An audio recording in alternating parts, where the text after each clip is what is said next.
Hi friends, അപ്പോൾ നമുക്ക് കുട്ടികൾക്ക് കളിക്കാൻ വേണ്ടിയിട്ട് ഹോം മെയ്ഡ് ആയിട്ടൊരു ക്ലേ ഉണ്ടാക്കി നോക്കിയാലോ.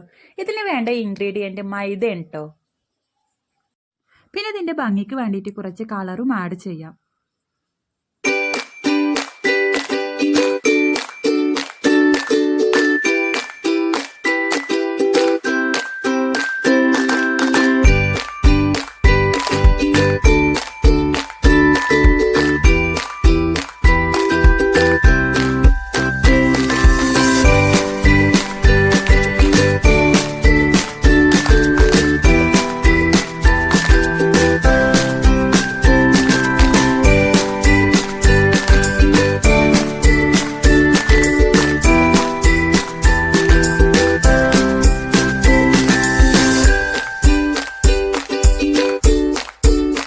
അപ്പോൾ എൻ്റെ വീഡിയോ ഇഷ്ടപ്പെട്ടാൽ ലൈക്ക് ചെയ്യുക, കമൻറ്റ് ചെയ്യുക, സബ്സ്ക്രൈബ് ചെയ്യുക.